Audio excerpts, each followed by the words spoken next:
a little bit more on the nuts and bolts of starting your own youth program focused on getting kids engaged in outdoor recreation and conservation education. Our speakers are Earl Hauer. Some of you may know him. He is our Director of Communications at the Izaak Walton League. I'm sorry, Director of Chapter Relations at the Izaak Walton League. And in that role, part of his job is to provide resources that can be of use for our chapters in the work that they're doing in their communities, and that has included many of our youth-focused resources.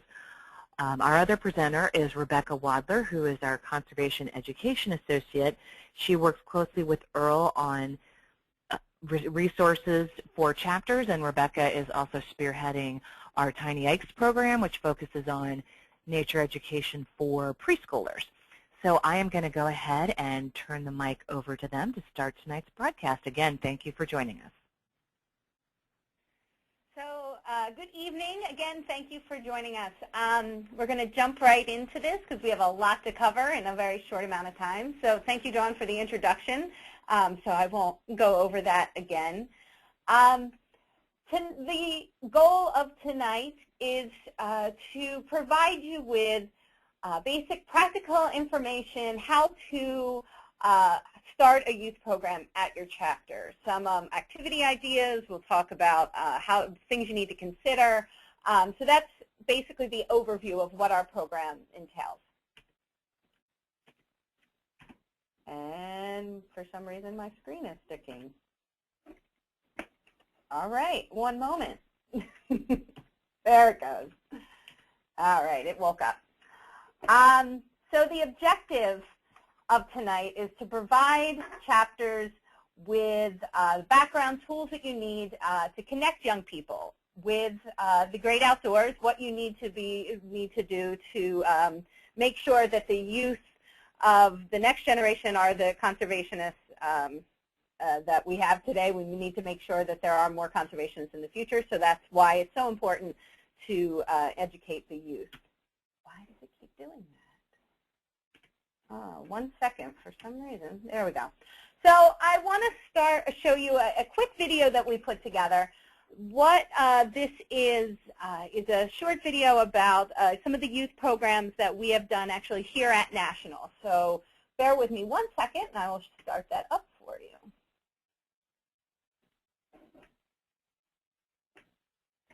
We are looking at a cricket. The little guy is adorable. He has a little cross, and he flails his tail to get away from predators. The yellow belly salamander because it has a yellow belly on it. The amplify is growing.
All right.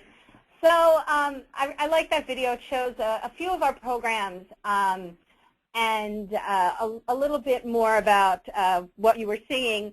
There were some video clips of our Tiny Ice program, which is for preschoolers, which is just nature play and exploration, getting kids and their parents outside playing. Also some clips from an after-school program that we did. And if you notice, there was a lot of frogs that kept showing up. And the really great thing that happened during that after-school program was one of the first weeks there, they were catching tadpoles, and it was about an 8-week class. And by the end, they were catching frogs. So it was really great for them to see all the life cycle. And those are for older kids. And you can see some of them were just catching frogs. We had other programs that were shown there with macroinvertebrate identification. So youth programs can mean lots of different things.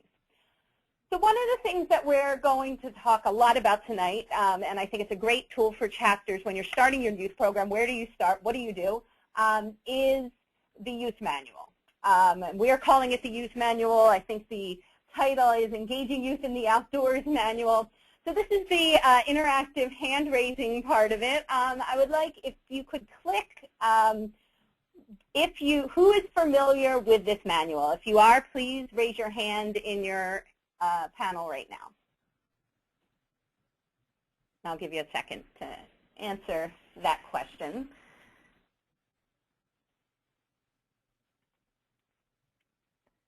And if folks aren't familiar with this, again, we mentioned this earlier, there's a little hand in your control panel that you use to quote-unquote raise your hand electronically. So if those of you who have heard of our manual before, go ahead and raise your hand, and if not, sit tight.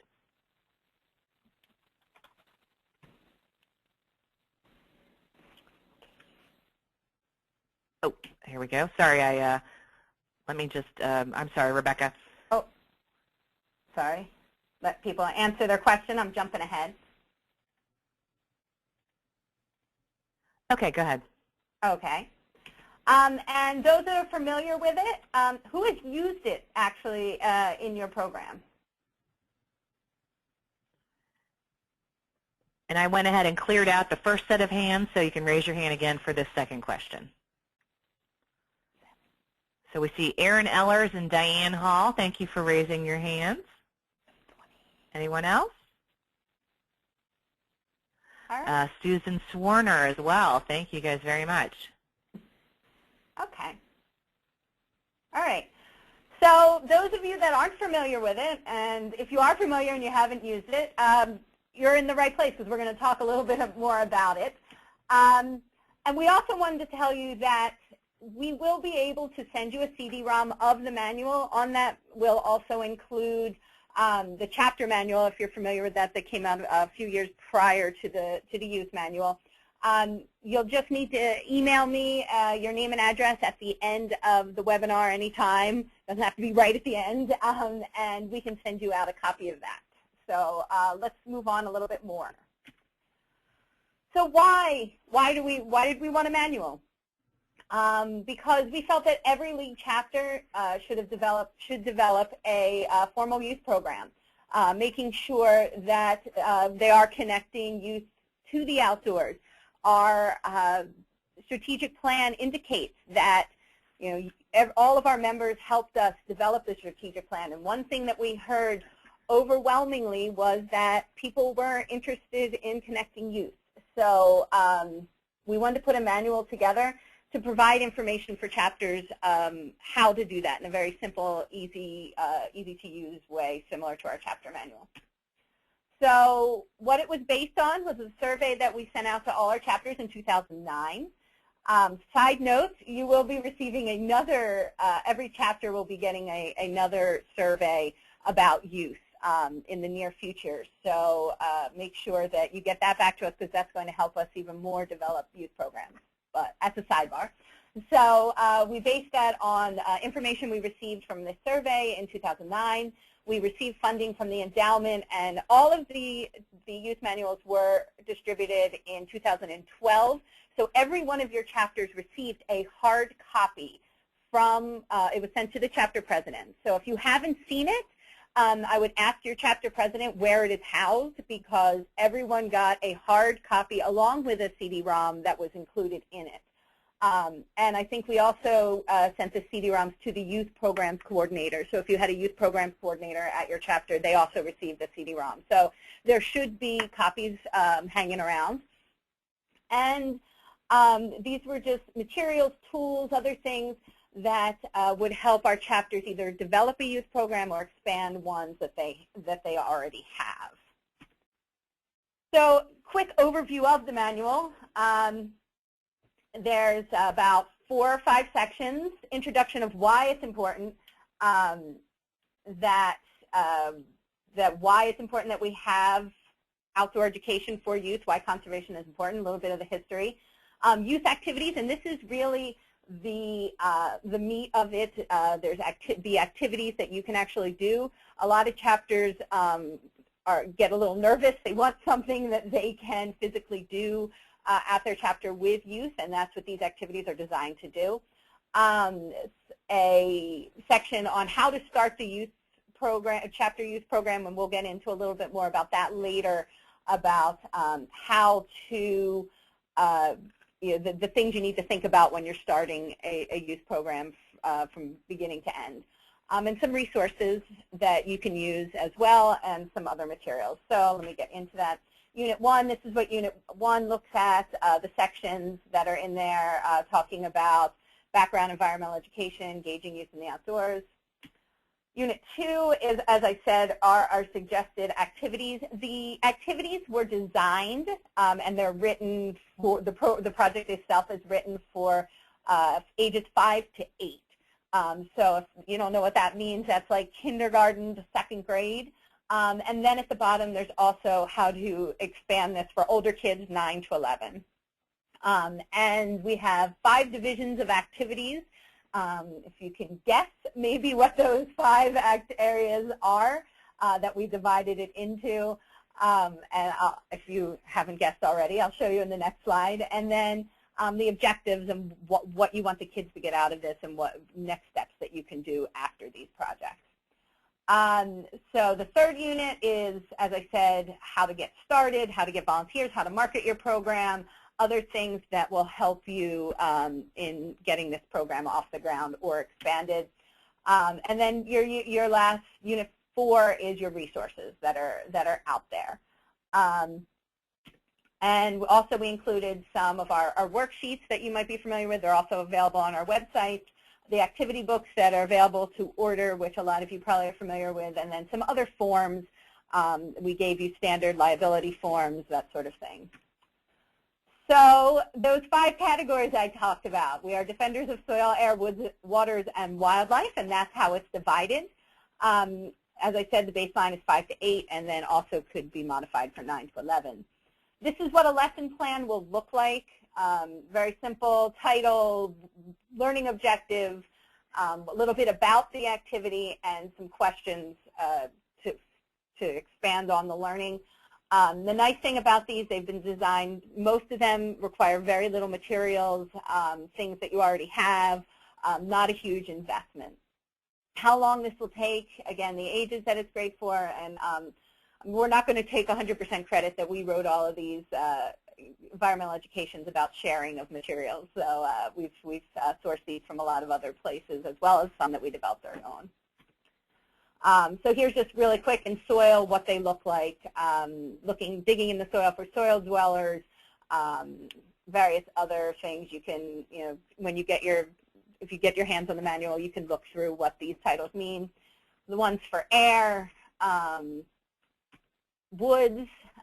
When we did this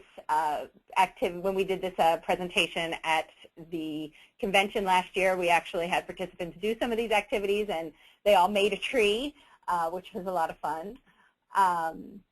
Some more of our water ones, and wildlife. We also did the wildlife ID game, which was sort of like the game that you kind of put the card on your head and try to figure out what animal you are. So that was a lot of fun too. So I am going to turn this over to Earl, and before I do that, I just wanted to point out, anyone is able to get a CD-ROM if you're interested in one. I know that we have some non-members on these calls, which is great, And if you're interested in obtaining a copy of that on CD-ROM, we can send that out to you. So please, you can also email me again, and I'll have my email up at the end as well. So Earl is going to take over our next part. Yes, okay. Good evening, everybody. Again, this segment is pretty much lends back to what Dawn mentioned at the beginning in the introductory comments about the nuts and bolts of running or setting up either ideas or management guidance for running a local chapter youth program. In this case, we're not only going to refer to just certain segments of the youth manual, but also what was mentioned, the chapter manual. And again, to reiterate the point, upon your request for the CD-ROM, it'll have both these documents in there that you'll be able to refer to and cross-reference from time to time. But more specifically, this segment that I'm presenting tonight will cover mostly be based on an information from the youth manual, but some of the suggestions were also gleaned from the chapter manual. Why a youth program? Again, this point was brought up earlier. As simply stated, league chapters have long been leaders in connecting young people with hunting, fishing, conservation, and the great outdoors.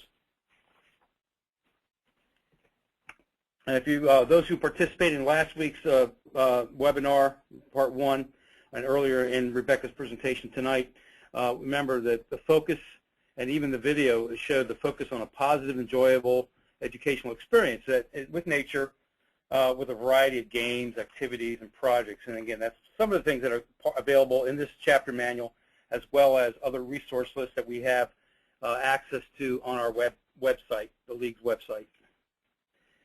More specifically, tonight I'm going to talk about the middle segment here, the chapter level, the organization. Chapter youth programs are highlighted in the youth manual in this Unit 3. So I'm about to, we'll go into greater detail right now, including organized program, the volunteers, and media management.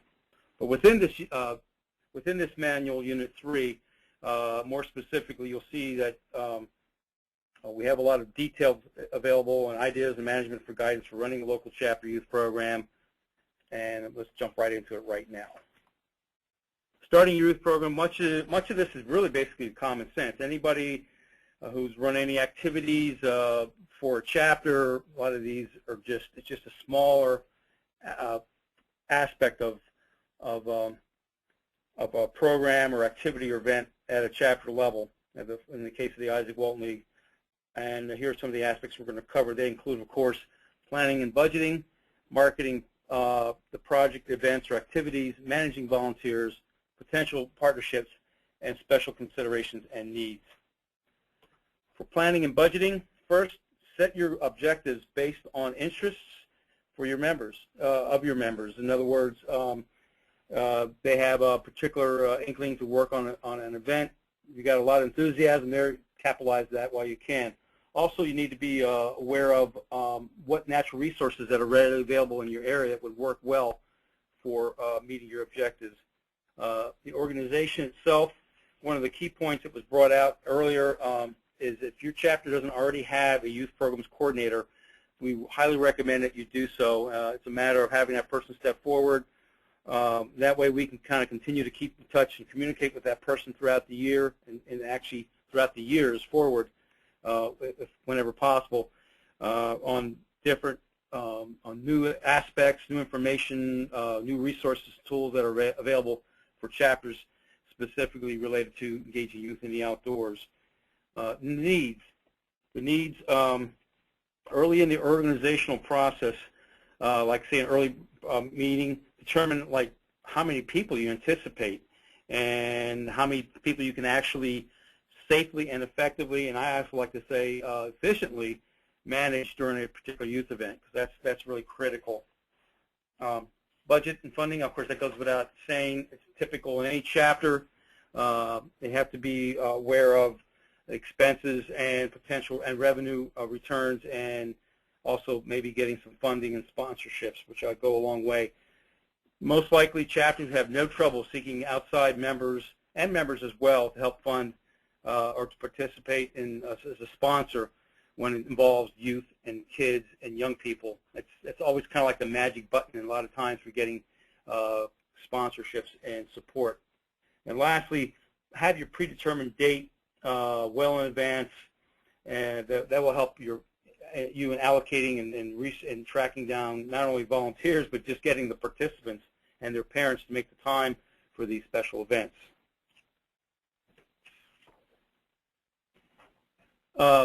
Further, your committee or group is needs to be thinking about in the planning and process is being responsible for event safety, marketing, volunteer recruitment, and participant recruitment. Also, other considerations would include, of course,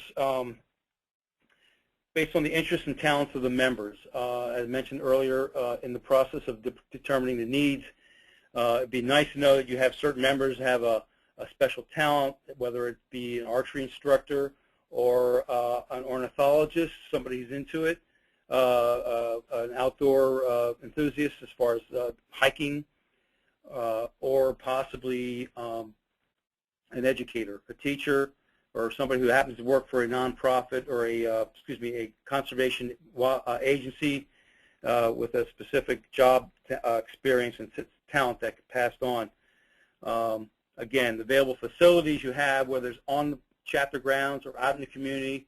Again, keep in mind the other, as I mentioned earlier, the expertise that's available out there. The bottom line, and this is something that we saw most definitely when looking at that video clip, let the kids have fun, make sure it's educational, and have plenty of hands-on involvement. Again, let the kids get dirty and explore, the nature and the outdoors, whether it's holding a crayfish or tadpoles or chasing geese. Probably not chasing geese, but if you're 3, that's fine. Yeah, I guess planning something, building something, discovering something. Those are some of your mottos that you should be striving for. Okay. So what does a chapter youth program look like? If someone says, oh, I want to start a youth program, what does that look like? And the thing is, it's different for every chapter, and we expect that, and we encourage that, as we said, because there's so many different considerations that you need to take in when you're starting your youth program. And a lot of our chapters are doing great things. They have, they work with Boy Scouts. They work with, they do a fishing derby. They do a hunter education program. And that's great. And we want chapters to do that and continue doing that. But what we want also chapters to think about is taking it to the next level, stepping out of your comfort zone of what you always do and thinking about what else you can do. And how can you just have kids connected to nature and playing outside and having those meaningful experiences in nature. I'm sure if you were here last week and were able to listen to Ken's presentation, he talked a lot about that, and it was very inspiring to, just having kids outside playing and getting dirty the way we used to play as children is so powerful, and it doesn't need to be some fancy program. Did you have something? Yeah, I just want to say, again, chapters generally we found in the past try to do what not necessarily comes easy, but what is readily available for them, whether it be, as Rebecca alluded to, if it's sponsoring a Boy Scout or scouting unit, Cub Scout pack, whatever, or having an event for the kids, young scouts, if it's hunter education or if it's a fishing derby, those things that come easy for in many cases, particularly hunter education, since they have state agency which manages and maintains the volunteer manpower and the support materials. But go beyond, the regular, the normal experience activity that you would offer. Yeah. Such as the one-time event. Yeah. So chapter youth program could be, you can say you have a chapter youth program. You're doing a one-time event. A lot of our chapters do an Earth Day, annual Earth Day, Arbor Day event for the community. I'm trying to say National Hunting and Fishing Day, all sorts of national one-time events which are great, and you can get the community involved. You can get all your chapters involved. You get a lot of people there. I know our local chapter, one of the local chapters here, does an Earth Day event that hundreds and hundreds of people come through all day. So those are great. That's a youth program. It's getting them engaged. And, a lot of chapters also could do an annual occurrence. which is a little bit different than a one-time event, where an annual occurrence is something that you're sort of doing, you're known for. Some of our chapters, I believe in Wisconsin, do something called a teddy bear hunt. There's fishing derbies that you can do, as we mentioned. And those are all youth programs that you're doing, but also, you know, a monthly event, a youth chapter at your chapter, like a youth club of children of chapter members or actual youth members. I know a lot of chapters offer youth memberships. So, and those kids can be doing youth programs, doing programs like conservation projects, cleanups. You could also, a monthly program we do here is our Tiny Ikes, where we do a class, an hour-long class twice a month for children and their parents. So that's a monthly event. Some chapters are doing something that every week. They'll have a weekly youth program, youth club, archery, an archery club, and all of those things are a youth program. So there's not one size fits all. And what you can do with your resources is really what we're encouraging you to do, but also thinking of what else you can do, because a lot of chapters have done things that we haven't even thought of yet. So keep going here. Talk a little bit more about, as I mentioned, some of these things already. Types of youth engagement, just getting kids outside, starting a chapter youth club. We have some organized conservation education programs that we have. Probably a lot of you are familiar with Creek Freaks. Tykes, as I mentioned, are Tiny Ikes, which is for early childhood 2 through 5. An Envirothon, that would be one of those annual occurrences, sort of like a bio blitz that I've seen done. One of the things that we're thinking about doing and encouraging some of our chapters to do, and we're going to try it here, is a family nature club, where you just have a group of people, and every month you pick a place, and for 3 hours you go out and explore nature, and it's getting families outside together with their children, any ages, and they can go through, you could have different themes, you could go to different places in your town. So if you're a chapter that doesn't even have land, this is a great thing that you could organize. Again, a fishing derby. Nature play spaces or an outdoor classroom. There's nature play spaces, nature classroom, nature, I guess they're calling them playgrounds. Sort of a new thing. Well, it's been around forever, but taking a lot of interest right now. Developing this nature play space at your chapter, great way to get a naturalistic playground, getting young people and their children into your chapter to play there. A lot of our chapters do camps, outdoor skills camp, a youth conservation camp, usually in the summer. I think some of them do them in the spring, like a spring break type thing. I know that I've even seen one in the winter. These are great ways to engage youth and get your community. Paddle sports days, nature in the classroom is what we called it, but adopting a school, going to a school, bringing nature to the schools, that's another thing that we're doing here. You know, encouraging kids to go outside and play at their school, learning about conservation, learning about nature, playing. Shooting sports teams, a youth field day, youth hunt. And all of these things can incorporate conservation. You have a paddle sports day, but also make sure that you're making that conservation connection there. That it's, yeah, you're out on canoes, but let's talk about clean water. Let's talk about fish. Again, with the fishing derby, talking about clean water. Talking about wildlife when you're having a hunting day, overpopulation of wildlife, and other issues. So there's a lot of different opportunities, and I'm sure you all have ideas that we haven't even thought of, and I'd love to hear them if you have other ideas and hear what you're doing. And we're going to talk a little bit more about these in our webinar next week and get into some of the types of programs that are available. So if you have a program that's working and you'd love to share it, I'd love to hear it, because I don't hear enough about all the great things that our chapters are doing with youth. Rebecca, if I could just jump in for just a second. I have one attendee who has a hand raised, and I just wanted to repeat what we talked about briefly at the beginning of the webinar, which is we're going to do question and answer by using the question tab on your control panel. So if you have a question you would like to ask the speakers or ask me just generally about how the webinar is working, please go ahead and use the question tab on your control panel, and we can go ahead and answer those real time for you, or if it's a question for the speakers, we'll answer them when we get close to the end of our webinar. Thank you. All right, thank you. Sorry for that. So when you have a program, you have a great project you want to do, you want to make sure people show up. You want to make sure that you put all this time and energy into it. How do you market this? And I think this is a challenge. I know it's a challenge for the programs I'm doing here, I think a challenge for a lot of our chapters as well. So how do you reach out? Traditional media, I'm sure you all are very familiar with print, local newspapers. I'm sure every town has their own little local newspaper. I know we do here, and those have been our most effective ways of print media getting out there and getting people here that aren't familiar with the League. Broadcast, television, radio, electronic media. Now it's the age of social media, so emails, a great way, also more conservation friendly than paper.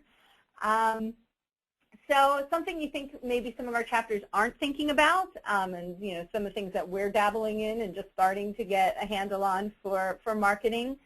Non-traditional, I guess, but now I guess it's becoming traditional.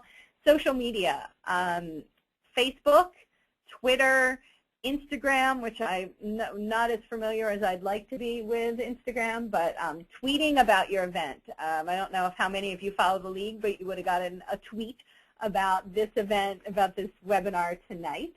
And Facebook, hopefully all of you are following us on Facebook, and putting out, you can have your own chapter Facebook page, and getting that out there, getting your people in your community to like the page so they see what's going on at your local chapter. That's a chapter.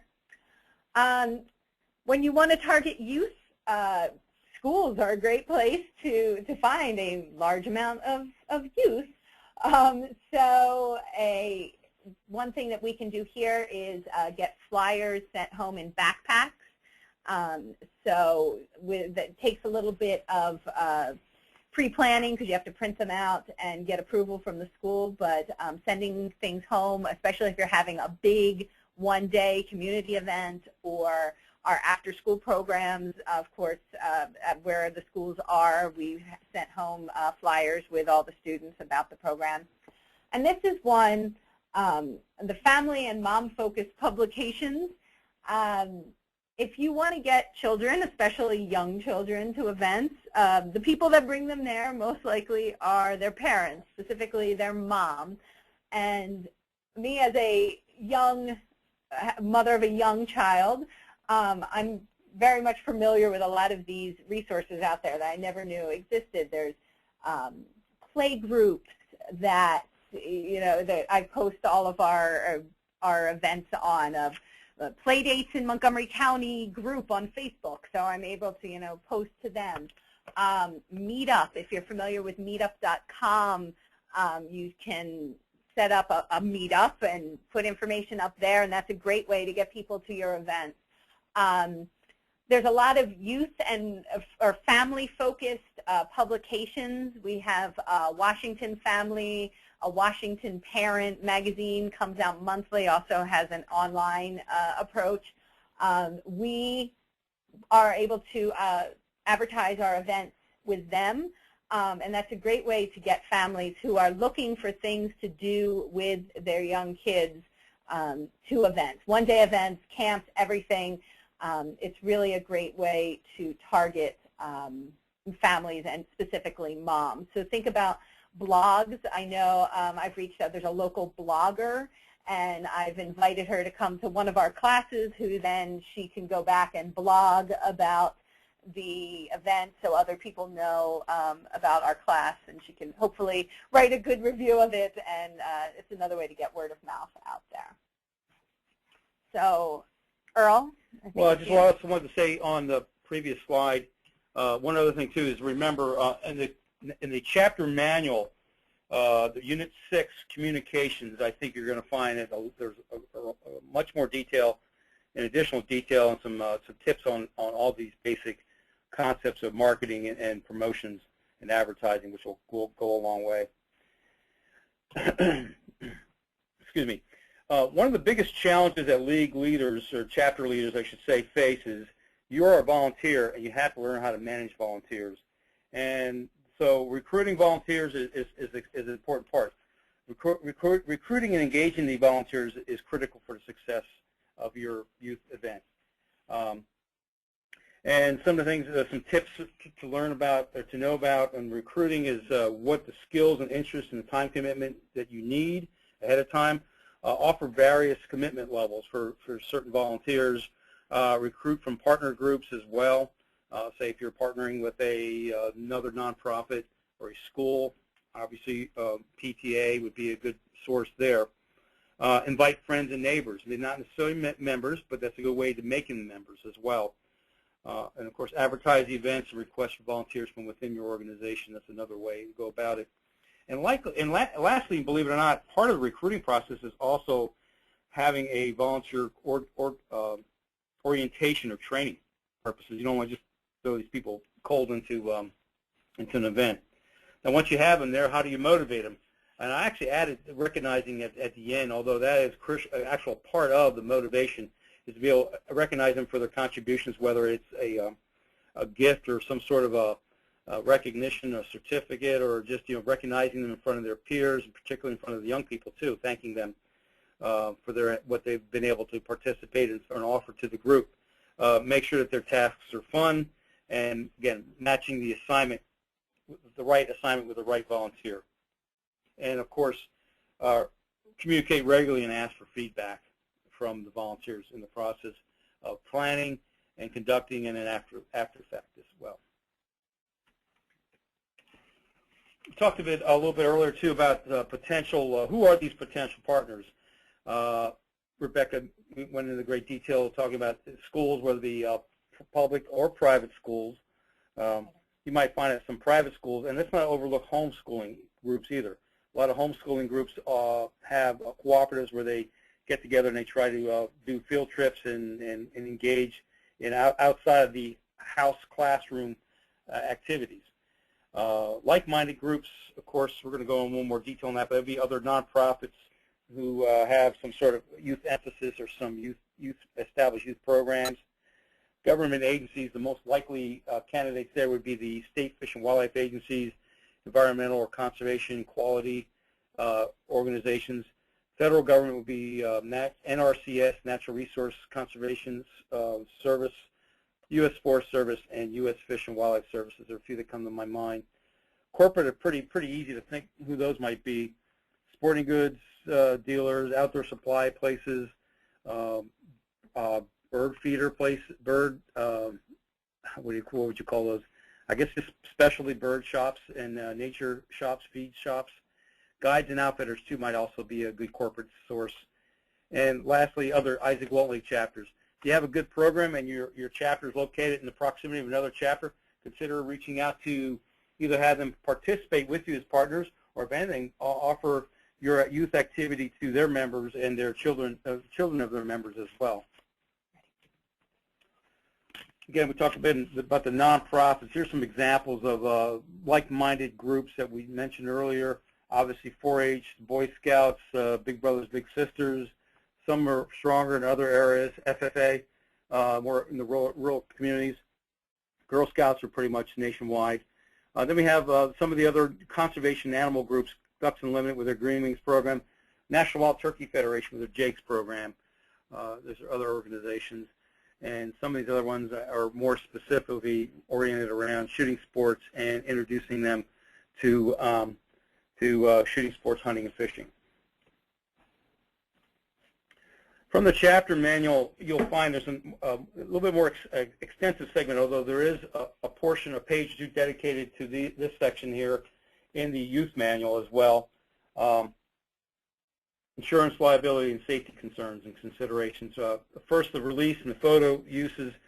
Believe it or not, in addition to getting liability release, and we have a sample of that in the actual youth manual in the appendix section, don't overlook the photo use, because you may want to use a photo to submit or send out, or you may have media there at your event who wants to reprint an image as well as you on your own web page or your own, your own website or social media, and possibly even if it's a really good event, which most of them are, pass them on to staff here, to the magazine for Outdoor America, and other uses from staff here as well.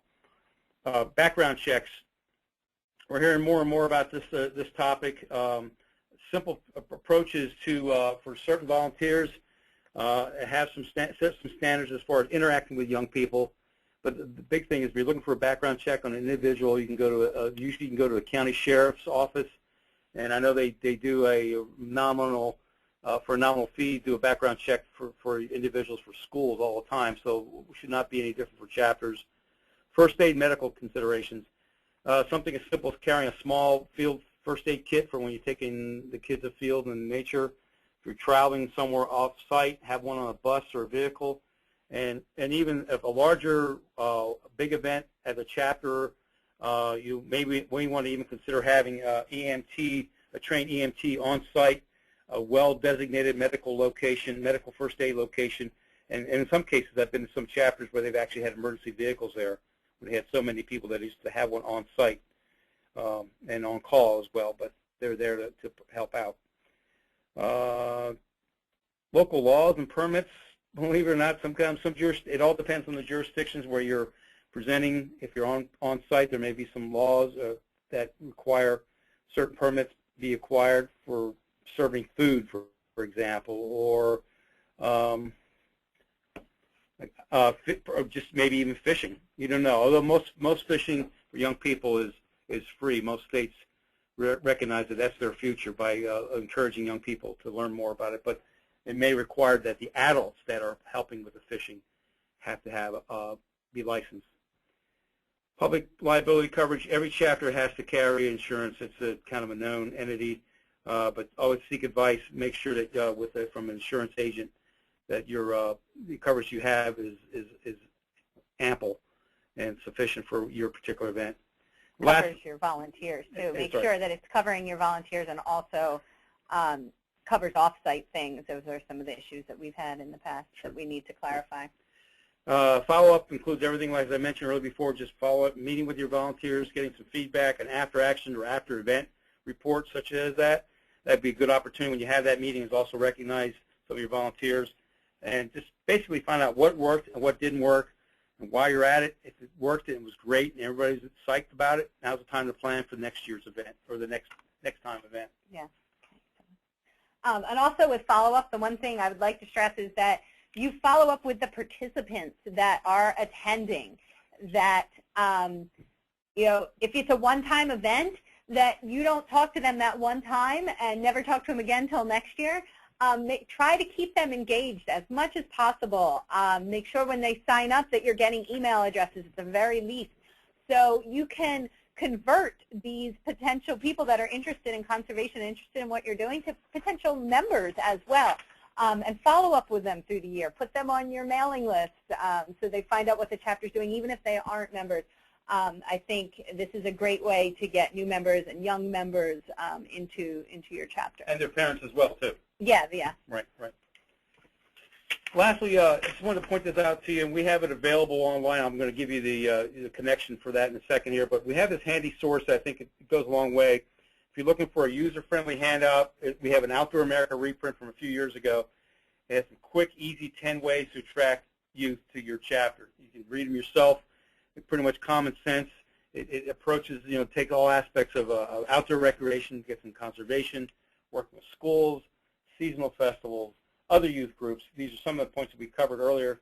Conservation projects, of course, that's what we're all about. The League is. Hunter safety and hunter skills could be included in that as well. Scholarships, again, it's another way to reach out to young people in your community of older age, of course, college-bound as well. Outdoor education events, again, some of these points that Rebecca and Ken will be covering next week. And we also mentioned earlier a chapter youth club or group. Again, to find this particular color PDF, you can go online to www.iwla.org chapter tools, and then look all the way to the bottom of the page, and there's a bulleted list of about, I think, a half a dozen offerings of 10 ways to help your chapter series that we've put online for chapter use. Okay. So now I would like to take the remaining time we have. I think we have about 10 minutes to do some questions, and I think Dawn has been compiling them, so we're ready for your questions. Okay. I don't have any questions yet from folks, so I'll ask you to go ahead and use the question tab in your control bar for the webinar. You can go ahead and just type in anything you would like to have answered by Rebecca or Earl. I'll also point out that Rebecca will be providing her email to folks, so if you wake up tomorrow morning and think, oh, I should have asked XYZ question, you can go ahead and do that to Rebecca. So we'll take a minute and let folks type in any questions that they may have. Okay, let's see. We've got one right here. Pardon me. Okay. From Diane, is there a way to listen to last week's webinar? Yes, Diane, we are going to. We have an audio recording of it that we can go ahead and forward to you. We are also, because we had some technical difficulties last week with the viewing portion of it, we're going to hopefully re-record that session and present a full webinar for folks after the fact, but we can go ahead and send you the link to the audio portion of that. Okay, Erin has asked, in brief, what will we be covering next week? Rebecca or Earl, could you answer that for us? Ken will be joining us again. Maybe I should just skip right here. Ken will be joining us, and if you were not part of the first one, Ken Finch is the president and founder of an organization called Green Heart Institute for Nature in Childhood, and he talks a lot about the importance of connecting children to the outdoors, specifically through play.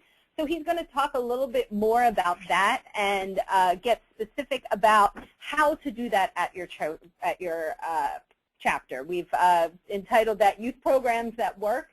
So he's going to talk a little bit about the nature play aspect. How do you do this? It all sounds wonderful, but what are you doing and what things you need to consider? So he's going to talk about that. And I'm going to talk about some of the youth programs that we currently do here, things that we can offer and things that you could replicate at your chapter from programs that we're doing here, as well as some best practices from other chapters that I'm getting things from, what other chapters are doing, what has worked, how they've succeeded, and talking a little bit about those programs and maybe about some of the challenges that they've faced and how they've overcome them as well. So that's a little bit about what next week will be. Okay, our next question is, do most chapter liability insurance programs include coverage for the public or people who are not members of the chapters at which they're doing a project? Do we have an answer for that question, Earl? I really have not looked and studied all of them, but I know it is required that they cover or they carry, I'm stalling here for a second to get the exact wording, and I've noticed that some chapters are solely limited to just their members because of, for whatever reason, the kind of coverage and the premium they're trying to avoid paying. But by the requirements of the Izaak Walton League bylaws, the additional insured need to be non-members who are participating, as well as the state division and the national organization. That might be a good question that I can do more research and get back to whomever that was who asked that question. Okay, and that might be something that might be of interest to other folks who are on the webinar, so we will look into that and get back to folks. We had another question from someone who was with an outside group that's not a league chapter and wondered, it was a naturalist group, and wondering if they should contact their local IWLA chapter to try to work together on youth projects. I think that's a great idea, and I love that you're taking the initiative. If you would like some help with that, I don't know exactly where you're located, but if you would like some help in finding a chapter that's active and really wants to start youth programs, you're more than welcome to contact me, and I can sort of lead you in the direction of maybe a chapter, or outreaching to your local chapter if you know of one, and contacting them and saying this is what you want to do and you'd love to work together, and seeing if there's some interest. But if I can be of any help in starting those initial conversations, please don't hesitate to contact me as well. Okay, I'm going to put out a last call for questions. We've answered all the ones that we have so far, so if you've got any questions, type them in. Otherwise, we'll wrap it up and let everybody get back to their regularly scheduled evenings. Let's see. I have a note from Diane that says, Iowa County Conservation Boards and local ICE chapters make great team members. Thank you, Diane. And I know the county, in Iowa in particular, they've got these great programs where each county has a conservation board that is super engaged in the community. And in fact, I can't remember which location, but we featured something in our magazine about someone who is a league member and part of the county conservation board who is running a youth program for the county, a monthly program that has actually been going on for several decades, and they're now getting children of the original club attendees now attending their program every month at a facility run by the County Conservation Board. So if any of you in Iowa, they have really great conservation boards there that love to partner with other groups. Let's see. Yes, it was Marshall County. Thank you, Diane. A point to mention is that let's see. Jim Sweeney jumped in with just mentioning that engaging families and youth at your facilities are a great way to grow the league and grow your chapter membership by attracting new audiences to chapters. And I don't know if Earl or Rebecca, you want to add anything on the point of engaging more youth and families at chapters as a way to broaden the base of folks who are engaged at that chapter. Yeah, definitely. That's one of the things I mentioned, especially with the follow-up piece. These programs are a great way to grow your chapter, to get new members with young children. So if they have young children, they're probably young themselves, so you're bringing in new blood who can be lifelong members for many years. So yeah, I think that youth programs have so many other, it's great to also connect youth, and we care about the youth of the future, but it's also a great way to grow your chapter. It's true. Yeah, there's plenty of stories out there of chapters who are very active and open their facilities for scouting groups, and eventually these adult leaders, the scout leaders, the parents of the scouts join a chapter. Same with coaches from shooting sports teams who are not affiliated with the league at first and eventually become members. And lastly, the biggest thing is, if you had an event where you want to follow up with the young participants, and particularly if the families or parents are involved in the process, you'd actually be better off communicating with them as well, because not too many kids of certain ages are going to be participating with email and responses. But address your thank you and follow up to the families for participating. And I think that's all the questions that we have. So if you guys want to wrap it up and maybe make a mention again of next week's webinar. Yeah, thank you so much for joining us. Hopefully you found this evening helpful for starting your youth program, and we really hope that you will be able to join us for our third and final webinar in this series, Youth Programs That Work, with Ken Finch and myself. And if you have any further questions, my email it has been on the screen for a while. Please email me, and my extension as well. My direct number is 243. If you are interested in obtaining a CD-ROM that you don't have one already, again, send me your email, or send me your mailing address and your name so I can get that out to you as soon as I can. So thank you very much, and we'll hopefully be seeing you next week.